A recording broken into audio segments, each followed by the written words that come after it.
So now we're going to talk about early socialism once again. Alongside classical Marxism, there also developed a trend towards libertarian socialism. And libertarian socialism uh, somewhat even preceded Marxism and really developed alongside Marxism as a second major trend within the socialist movement. And uh,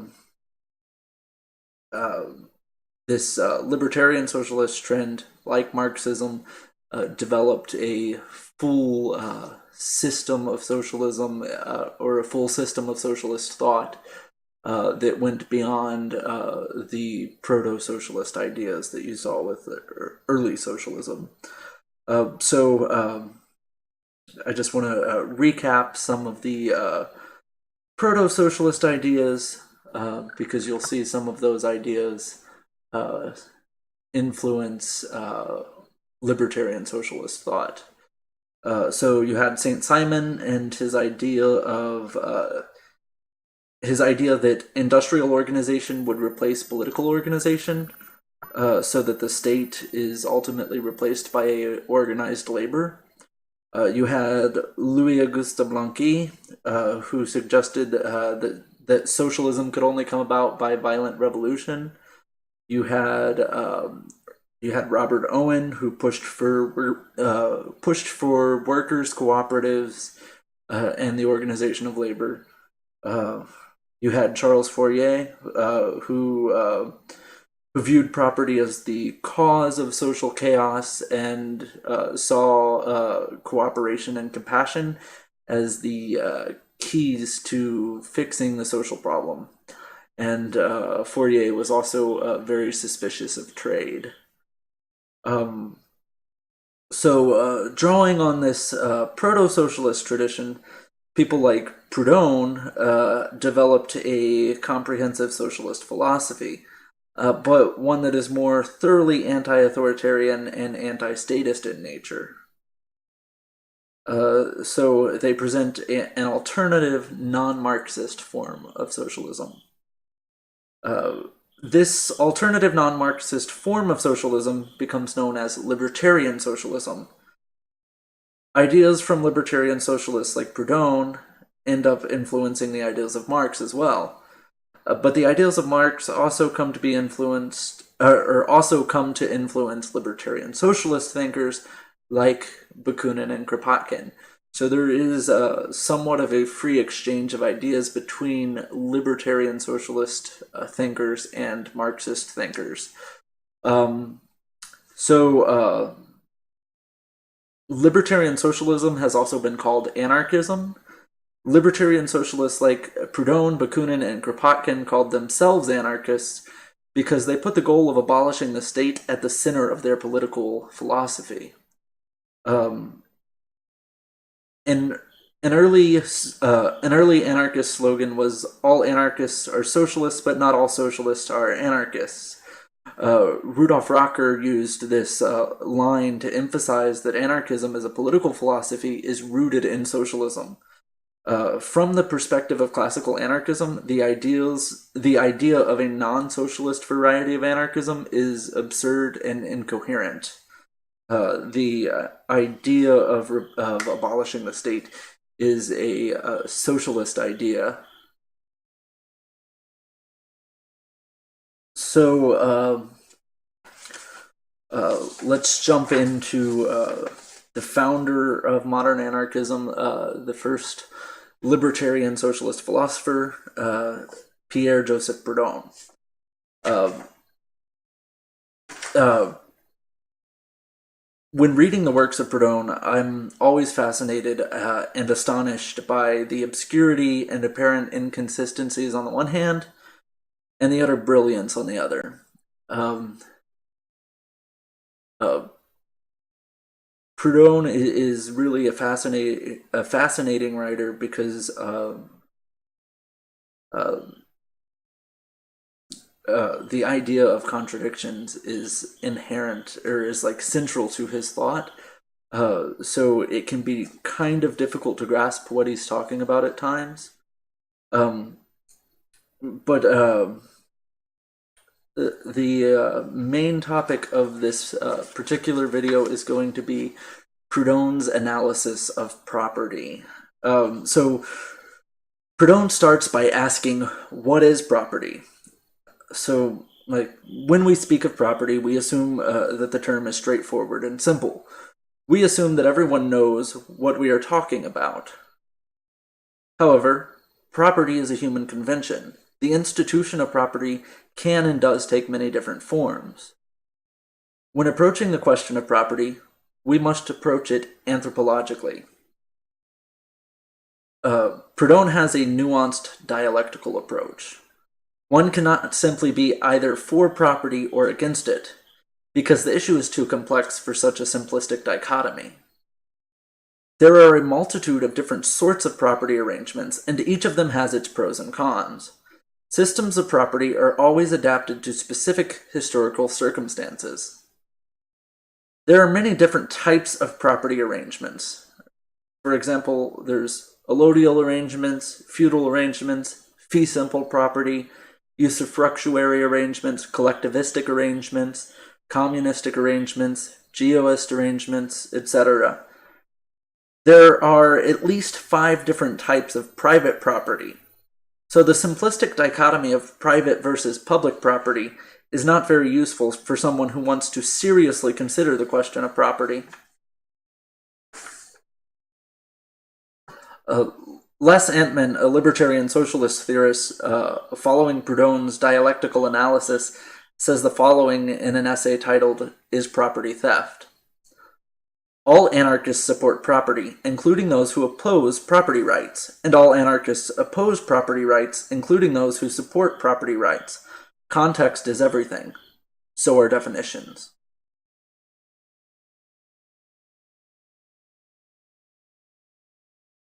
So, libertarian socialists often make a distinction between private property and personal possessions.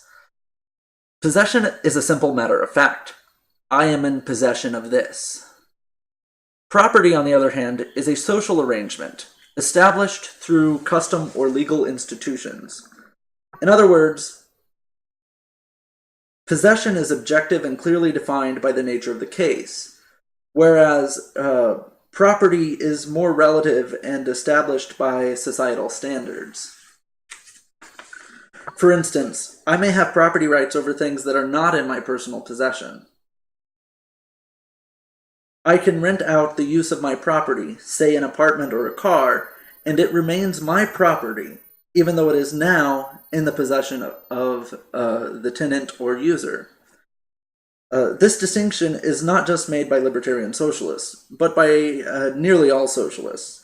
Some socialists have made the same or a very similar distinction using slightly different terms. Some people have used the term personal property to distinguish possession from private property, which entails certain customary or legal privileges that simple possession does not provide.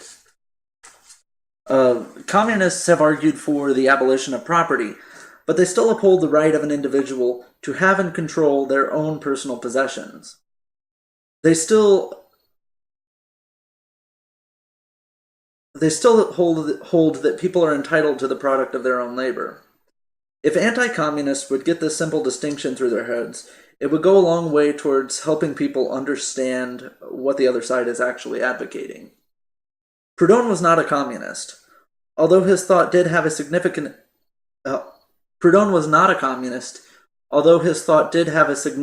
influence on both Marxism and communist anarchism. When Proudhon and other libertarian socialists criticize the institution of property, they are referring specifically to the sort of property over which one might hold a deed or title. Personal possessions like clothing, toothbrushes, and food are not property in the sense that socialists use the term. In Proudhon's nuanced dialectical analysis of property, he ends up making 2 apparently contradictory assertions. The first is property is robbery, or property is theft, and the second is property is liberty, or property is freedom. So let's get into Proudhon's critique of property. Proudhon's critique, or rather analysis of property, deals specifically with the sort of property that exists under existing forms of capitalism. Property arrangements under capitalism are generally either allodial or fee simple in nature. This means that the owner of the property has an almost absolute right over their estate, including the right to exclusive possession, the right to use and abuse their land, commit waste of it, or to transfer ownership through sale or will and inheritance. These sorts of property arrangements emerged with feudalism, which quickly ushered in capitalism. So when we speak of capitalistic property, we are referring to such arrangements specifically. So what is capitalism? The term capitalism was originally coined by early socialists to refer to the economic arrangements and system of property during and following the Industrial Revolution. The term capitalism was first used by Thomas Hodgkin, a Ricardian socialist, and he used it to mean an economic system with fee simple property arrangements and wage slavery. The alternative that he proposed was a totally free market system based around labor organized into workers' cooperatives and usufructuary property arrangements based upon occupancy and use. Landlords would cease to exist because the ownership would automatically shift to the occupant or the tenant. That was the vision of the Ricardian socialists, a proto-socialist movement that would influence the thought of Proudhon. So it's useful to keep in mind that the term capitalism was coined by socialists specifically to refer to the system that was in place during the Industrial Revolution. We define capitalism as a market system with private ownership of the means of production. It must be noted, however, that this is a simplified definition. By private ownership is meant private property of an allodial or fee simple nature. When a house or factory building is privately owned under capitalism, there is an artificial legal privilege conferred upon the owner by a legal document known as a title. A key feature of capitalism is that such property arrangements naturally lead to the accumulation of wealth into the hands of the few. As a result, most people end up not owning any productive property. Being dispossessed and lacking any ownership of any means of production, most people under capitalism have no choice but to sell their time and labor to some member of the capitalist class in order to acquire access to food and shelter. Thus, wage slavery is really the primary characteristic of capitalism. Under capitalism, most people have no option for survival other than to engage in wage labor, to sell their time and labor to someone else in exchange for money with which to purchase food and shelter. An essential characteristic of capitalism is that most people are not capitalists. Most people do not own any means of production. Most people are wage laborers. If you want to understand the socialist critique of capitalism, or really any critique of capitalism, you have to understand that the critique of capitalism is not a rejection or critique of markets per se, but a critique of market systems based upon fee simple. If you want to understand the socialist critique of capitalism, or really any critique of capitalism, you have to understand that the critique of capitalism is not a rejection or critique of markets per se, but a critique of market systems based upon fee simple property arrangements that lead to significant inequalities and injustices. For the most part, critiques of capitalism are not criticizing capitalism, the unknown idea of Ayn Rand, but rather they are talking about actually existing capitalism.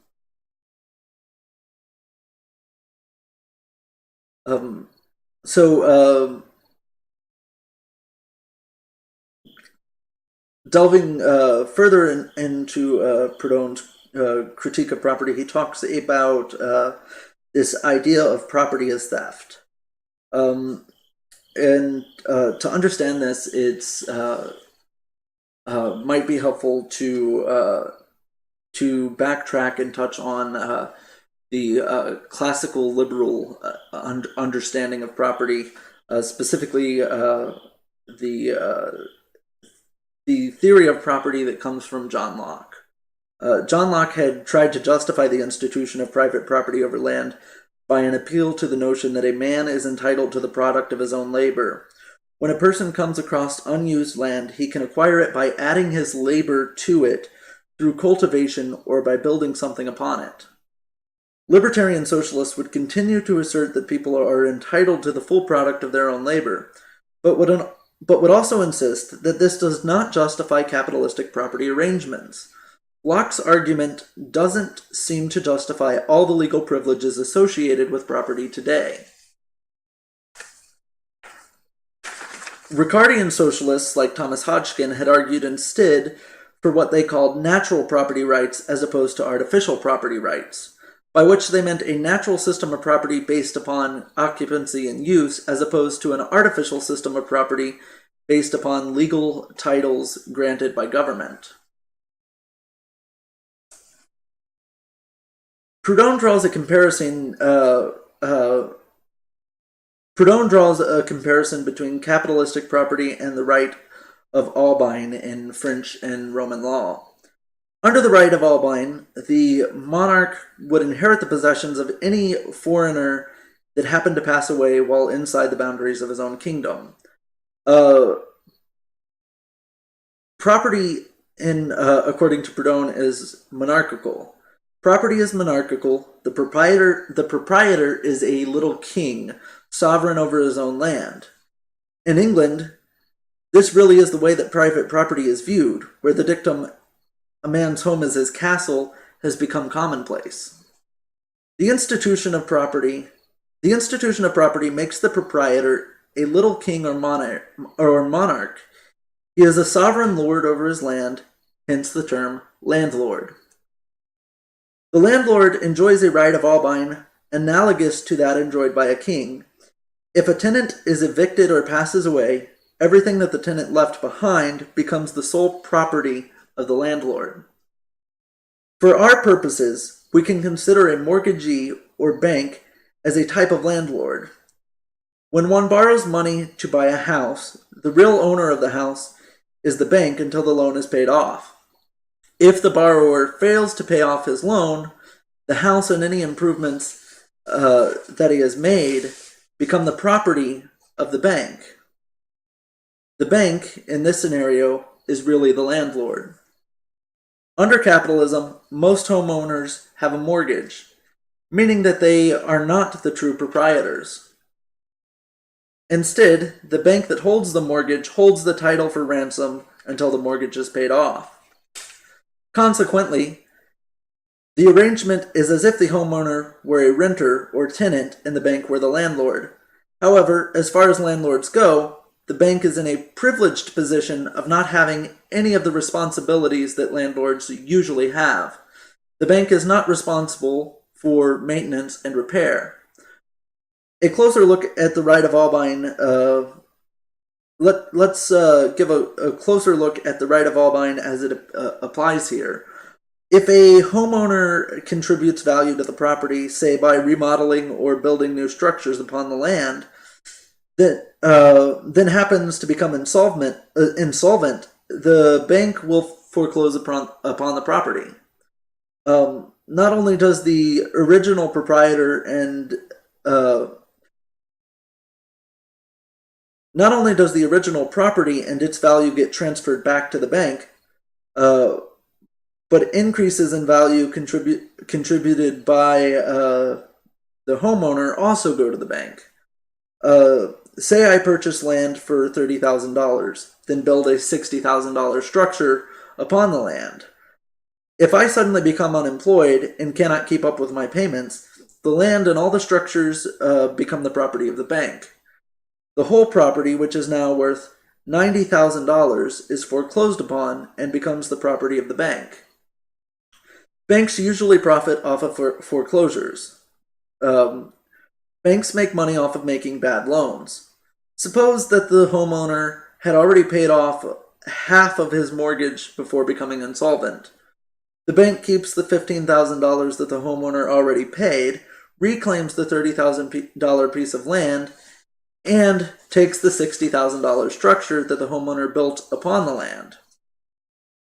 For a $15,000 debt, the bank is allowed to confiscate and keep the equivalent of $105,000. Thus, Proudhon proclaimed that property is theft.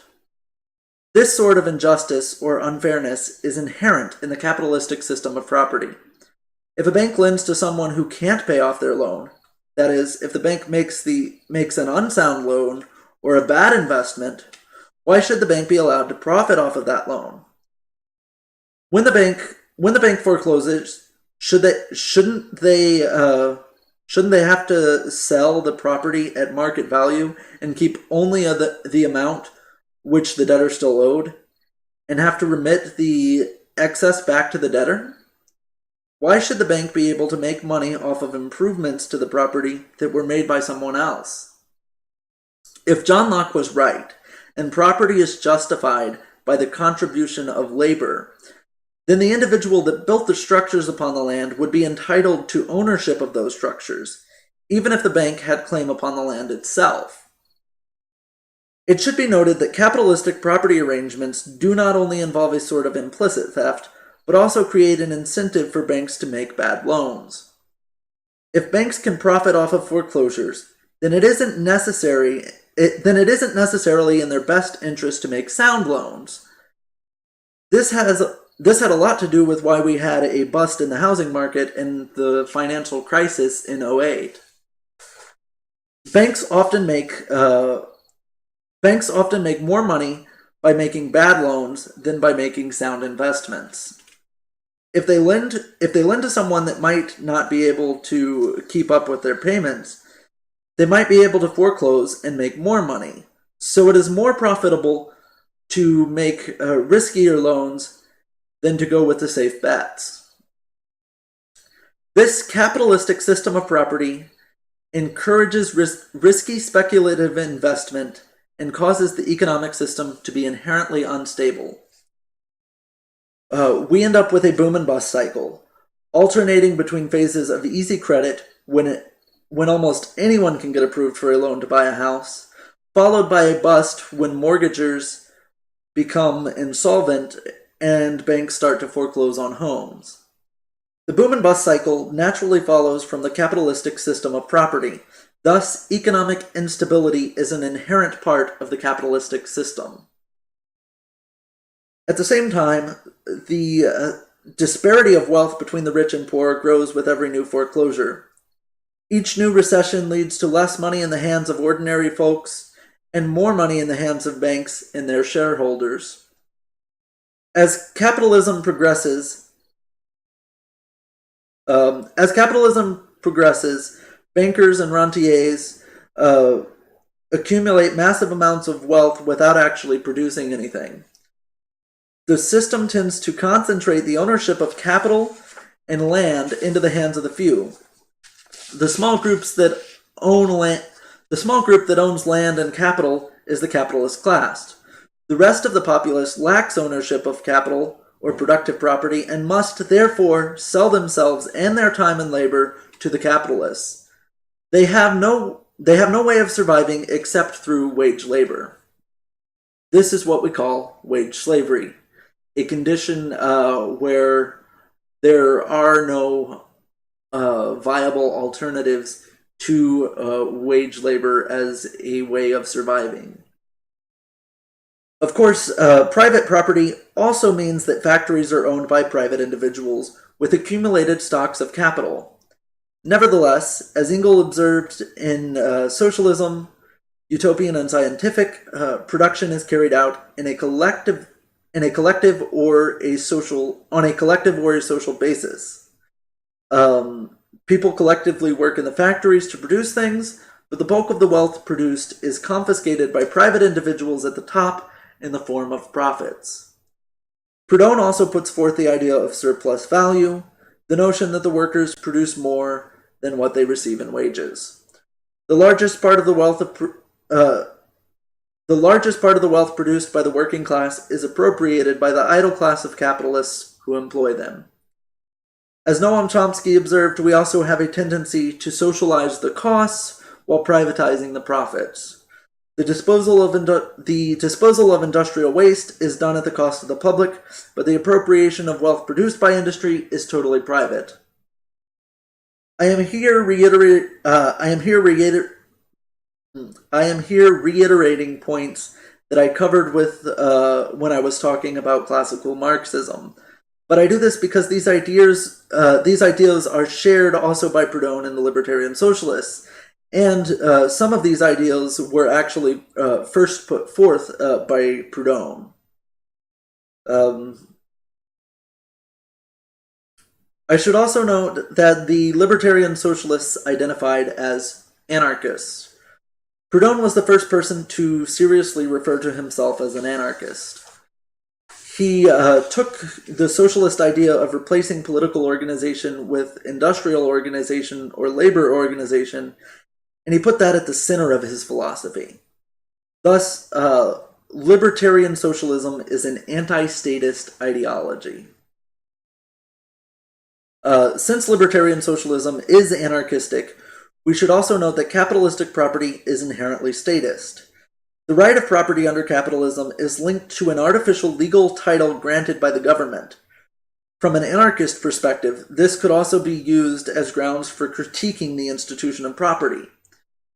If the state is something that needs to be abolished, obviously the institution of property that is predicated on the existence of the state also needs to be abolished. Property rights under capitalism are actually government-granted privileges rather than rights per se. The institution of capitalistic property is put in place by the state and its laws and justice system. The protection of property is done by government-run police forces. Without propertarian systems of law and law enforcement, property would simply fall apart. Insofar as socialists oppose private property, they must also oppose the state that upholds and defends the institution of private property. The only legitimate socialism is libertarian socialism, which is to say anarchist socialism. The state is the enemy of socialism in the very nature of the case. Moving on from Proudhon's critique of property and his notion that property is theft, there is the flip side of this, his notion that property is liberty. As I said before, Proudhon had a nuanced dialectical approach. Property does have all these negative consequences, but there are also positive aspects of property. The flip side of property as theft is that property is also liberty. Property as a legal institution gives people a legal title to ownership of land and houses. This means that people can use their property as collateral in order to secure a loan.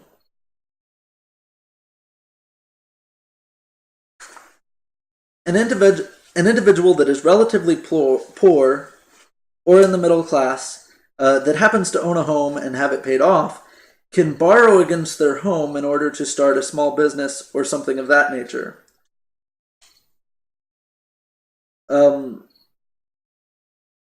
Property grants additional liberty to the owner thereof. While property is theft from the perspective of the tenant or mortgager, it is liberty from the perspective of the proprietor or landlord. The owning property can even free one from the necessity of wage labor. But capitalistic property, in spite of its thieving nature,